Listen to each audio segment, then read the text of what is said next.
আসলে যে বিষয়টা নিয়ে এখন বলবো এটা নিয়ে আসলে অনেকক্ষণ ধরে ভাবতেছিলাম। বেশ কিছু সময় ভেবেছি। অনেক ধরনের চিন্তা ভাবনা আসে। আমরা জানি এটা সম্পর্কে। তো এখন কিছু বিষয় আমি সংক্ষেপে গুছিয়ে এনেছি বলার জন্য। খুব সংক্ষেপে খুব স্ট্রেট কাট করে গুছিয়ে এনেছি। কিছুদিন আগে খুব তাপদাহ হয়ে গেছে। এটা গত কয়েক বছর ধরে চলতেছে। বাংলাদেশে হচ্ছে এবং পৃথিবীর আরো অনেক জায়গায় হচ্ছে।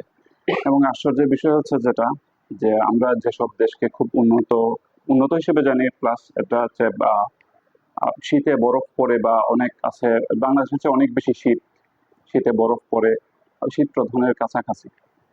সেই সব দেশেও গরমে প্রচুর তাপদাহ হয়েছে, তাপপ্রবাহ চলেছে।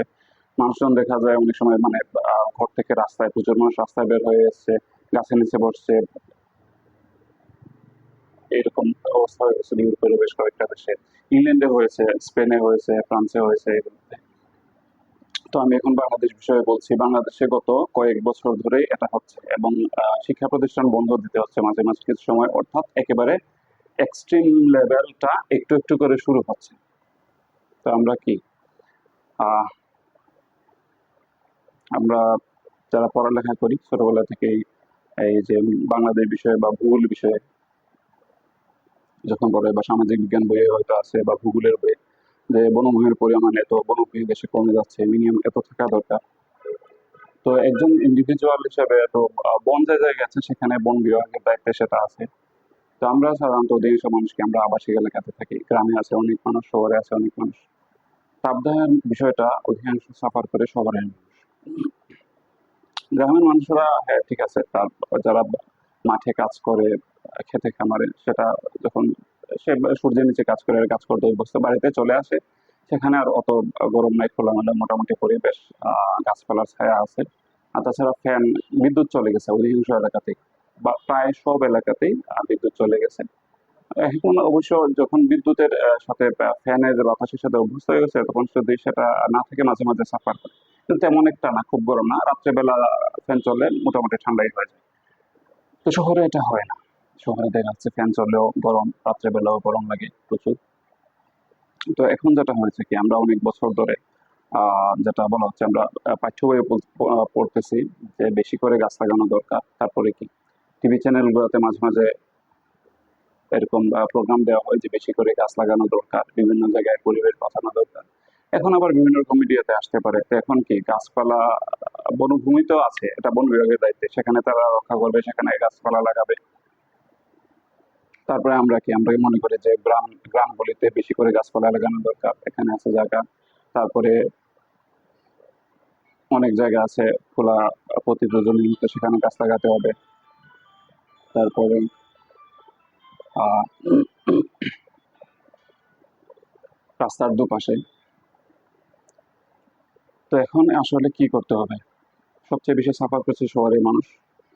শহরে গাছ লাগাতে হবে। গাছ লাগাতে বলতে আমরা মনে করি যে বাসার সামনে যদি খালি জায়গা থাকে, যেটা হচ্ছে আমাদের সবচেয়ে বেশি আমরা বুঝতে পারি বা ফিল করতে পারি বা জানি বা প্রচার করি, যে বাসার সামনে খালি জায়গা আছে, সেখানে গাছ লাগাতে হবে বা গাছ লাগানোর জন্য আলাদা কিছু জায়গা রাখতে হবে। তারপরে এখন আছে ছাদ কৃষি বা ছাদে ছাদ কৃষি, শাকসবজি চাষ করা যায়, হচ্ছে বিভিন্ন শহরে হচ্ছে এবং ভালো। তো এখন যে বিষয়টা সবচেয়ে বেশি করতে হবে, যে আমি যখন বাসা থেকে বের হই রাস্তায়, শহরে সবচেয়ে বেশি সাফার করি বন। তো আমার রাস্তার দুই পাশে বড় বড় গাছের ছায়া আছে, ঘন। মাঝে মাঝে এখানে ওখানে গাছ আছে না, এটা না, একদম সারিবদ্ধভাবে ঘন গাছপালা লাগানো থাকতে হবে। এবং ঘন ছায়া থাকতে হবে রাস্তার উপরে। শুধুমাত্র যে কোনো আবাসিক এলাকার গলি পথের রাস্তার উপরে সেটা না, একদম মেইন রোডের উপরে, রাস্তার দুই পাশে বড় গাছ, বড় গাছ বা কাঠের গাছ যেটা, বা ফলের গাছও হতে পারে, ওকে ভেরি গুড, ঔষধি গাছও হতে পারে, কিন্তু বড় গাছ, বড় গাছ ঘনভাবে সারিবদ্ধভাবে লাগানো হবে, একদম ঘন ছায়া ঢাকা চাই।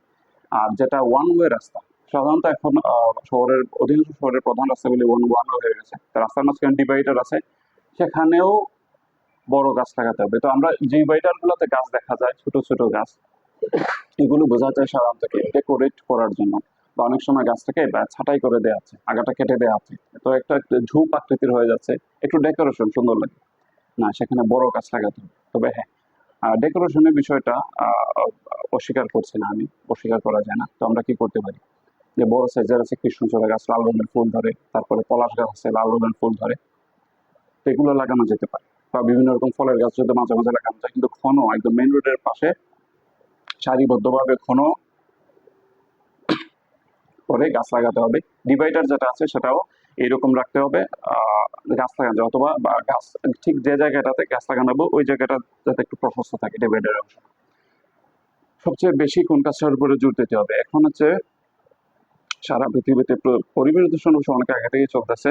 সবচেয়ে বেশি হচ্ছে মানে মানুষ সাফার করবে, শহরের মানুষের হচ্ছে বায়ু দূষণ। পানি তো আমি ডিপ টিউবওয়েল আছে, মোটর আছে, মাটির নিচ থেকে তুলছি, পানিটা বিশুদ্ধ এখনো ব্যবহার করতেছি, কিন্তু বাইরে বাতাস যেটা আমি তো ফিল্টার করতে পারতেছি না। তো বাতাসে অক্সিজেনের পরিমাণ কমে যাচ্ছে, আরো বিভিন্ন ধরনের বিষাক্ত গ্যাস, দূষিত পদার্থ মিশ্রিত হচ্ছে, তো অক্সিজেনের পরিমাণ বাড়ানো যায়। তো সাধারণ বিষয়েও একটা জানি যে আমরা গাছপালা অক্সিজেন দিই। তো গাছ শুধু অধিকাংশ গাছ কি করে বা প্রায় অধিকাংশ গাছ বা সব গাছে দিনের বেলা যখন সে খাদ্য তৈরি করে সালোক সংশ্লেষণ প্রক্রিয়ায়, তখন সে অক্সিজেনটা ওই প্রক্রিয়ার একটা অংশ হিসেবে অক্সিজেন বিকিরণ করে, গ্রহণ করে কার্বন ডাই অক্সাইড। রাত্রেবেলা অবশ্যই উল্টোটা হয়, সারাদিনে যে পরিমাণ কার্বন ডাই অক্সাইড গ্রহণ করছে সে, বা রাত্রেবেলা যেহেতু সে সালোক সংশ্লেষণ প্রক্রিয়া খাদ্য তৈরি করে না, কোনো অক্সিজেনও বিকিরণ করে না, বরঞ্চ কি সারাদিন যে কার্বন ডাই অক্সাইডটা গ্রহণ করেছে সেটার অতিরিক্ত পরিমাণ যেটা আছে সেটা সে ছেড়ে দেয়। তাহলে রাত্রেবেলা সে কোনো অক্সিজেন বিকিরণ করতেছেন। অধিকাংশ গাছ বা প্রায় সব গাছ এখন, কয়েকটা গাছ আছে আবিষ্কৃত হয়েছে, বা অবশ্য আরো আগে থেকেই ছিল, বলতে বিজ্ঞানীরা, উদ্ভিদ বিজ্ঞানীরা জানতে পেরেছেন, আবিষ্কার করতে পেরেছেন যে 24 ঘন্টা অক্সিজেন দেয়। এর মধ্যে সাধারণ একটা গাছ যেটা আমাদের সবার পরিচিত অনেক আগে থেকেই, নিম গাছ। তো নিম গাছকে আমরা কিভাবে জানি? ঔষধি গাছ হিসেবে যাই, আমরা মনে করি যেটা ওই গ্রামের বাড়িতে থাকবে, নিম গাছের পাতা টাতা খেয়ে বিভিন্ন অসুখ বিসুখ কমবে, অ্যালার্জি কমবে, বা নিম গাছের বাতাসটা ভালো। শহরে বাসার পাশে বাসার সামনে খালি জায়গা থাকলে অনেকে লাগাতে পারে, কারো বাসায় দেখলে এটা খুব প্রশংসামূলক দৃষ্টিতে দেখবো, ঠিক আছে। না, নিম গাছ এখন মেইন রোডে যেহেতু 24 ঘন্টা অক্সিজেন দিচ্ছে, এবং বড় গাছের মধ্যে একটা গাছ হচ্ছে অশ্বত্থ গাছ, এক প্রকার বট গাছ, তো সেটা এত বড় যে সব জায়গায় লাগানো যাবে না। নিম গাছটা মোটামুটি একটা মাঝারি সাইজের গাছ, মাঝারি সাইজের বড় গাছ, তো সেটা লাগাতে হবে সারিবদ্ধভাবে অন্য গাছের সাথে সমানুপাতে। দরকার হলে কোনো কোনো জায়গাতে বা এলাকাতে একটা রাস্তার দুই পাশে, হ্যাঁ, শুধু নিম গাছ, এই পাশেও নিম গাছ, ওই পাশে নিম গাছ, মাঝখানে ডিভাইডার আছে সেখানেও নিম গাছ লাগাতে হবে। বা অন্য গাছের সাথে সমানুপাতে অন্য গাছের মাঝখানে একটা গ্যাপে গ্যাপে নিম গাছ লাগাতে হবে। এটা নিম গাছটার উপরে সবচেয়ে বেশি জোর দিতে হবে, কারণ 24 ঘন্টা অক্সিজেন দিচ্ছে, দিনেও দিচ্ছে সারাদিন, রাতেও সে সারা রাত দিচ্ছে আমাকে অক্সিজেন। এর ফলে কি হবে, মানুষের শহরে মানুষের বাতাসটা আরো বেশি আরামদায়ক হবে, তার শ্বাস প্রশ্বাস গ্রহণটা আরো সহজ হবে, অক্সিজেনটা বেশি পরিমাণে হবে, এবং অক্সিজেনটা বেশি পরিমাণে থাকলে নিম গাছের যেটা করে সে পরিবেশ শীতল করতে পারে, তো তাপদাহটা কমবে, এবং নিম গাছের একটা গুরুত্বপূর্ণ ভূমিকা পালন করে পরিবেশটা শীতল করা। তো এই বিষয়গুলো আসলে এতক্ষণ ধরে আমার মাথায় কাজ করছে বলতে আমি গুছিয়ে এনেছিলাম এইভাবে এইভাবে বলে একটা ভিডিও আপলোড করবো। তো এটা করলাম। ভালো থাকবেন সবাই, ধন্যবাদ সবাই।